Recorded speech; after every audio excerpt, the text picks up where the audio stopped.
Okay, so hopefully by now you've drawn your line of symmetry, you've drawn your circle, you've drawn a smaller circle that's about halfway down, that's going to be the snout. Remember, we're drawing light. You drew your upside down triangle, and then we drew a line of reference that's just a curved line here and here, about a third the way up. You see that? So in here now, we're going to look at this and draw the eyes. The eyes of a tiger, as in most animals, is almost the size, the shape of maybe a football. You see that?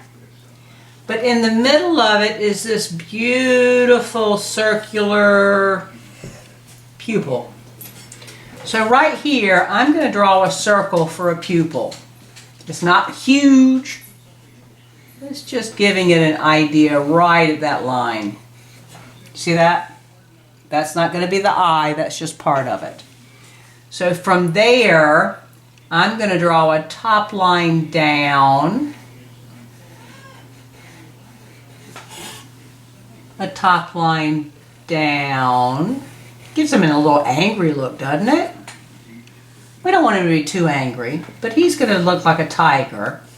And then from here, I'm going to draw an underline. It's like the top of a rainbow, the under of a rainbow. So now I'm going to pull the under of a rainbow.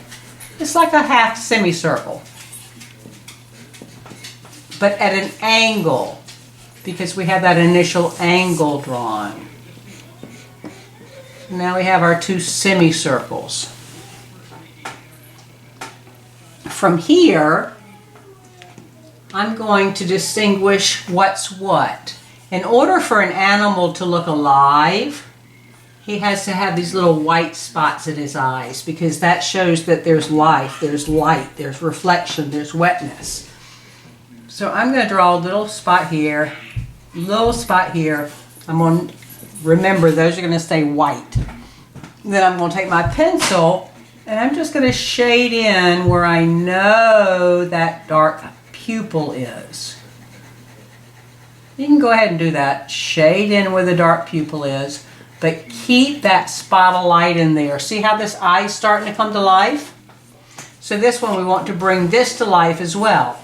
So to bring it to life again, I'm just going to darken the pupil, because that's the darkest part of our eyes. And it's really a perfect circle, but you don't see the top of it because of the eyelid. But there's always that little white spot. If you don't put the white spot in the eye, the tiger's dead. So now we have the tiger eye.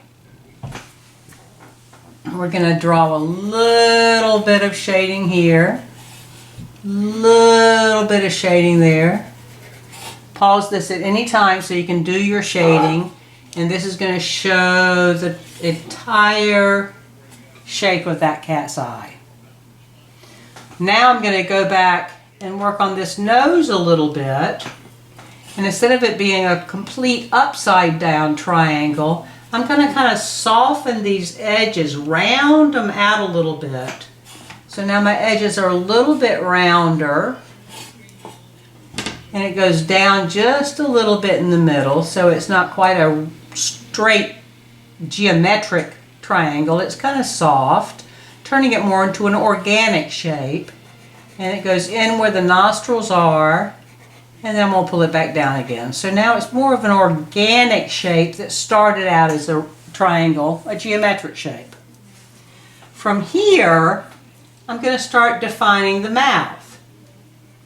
So if you see, there's this little tiny gap right here that animals have in between their cheeks and their jaw. So I'm going to draw a short little line. It's not long, it's short. And I'm going to pull this line around to connect with this original smaller circle that I had. So now I have kind of the shape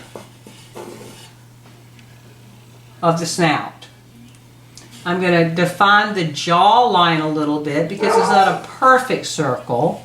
You don't want it to be round. You want to kind of pull it down a little bit.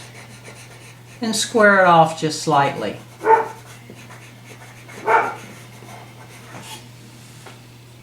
If you ever need to go back and erase some lines and redo it, please do that. This is total experimental. So at this point now I have this defined line here and here for the snout that all started with that line of symmetry and the circle. The most important feature right now that we're missing are the ears. If you look at the ears of this tiger, you could almost see a triangle. See how I can pull every single thing into a geometric shape? It started with a circle. We added another circle. Now we're going to add, and we added an upside down triangle here. Now we're going to add some triangles here. But then we're going to redefine those triangles, which are geometric shapes, and turn them into more organic shapes. Organic is nature.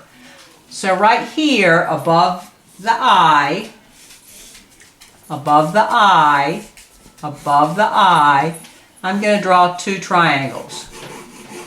There's a triangle here and a triangle here. Now, we're not going to leave it a triangle, but that's how it starts.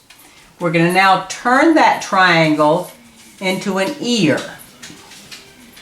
An animal's ear does not start at the top of its head. It's pulled into its head because it's a part of that anatomy.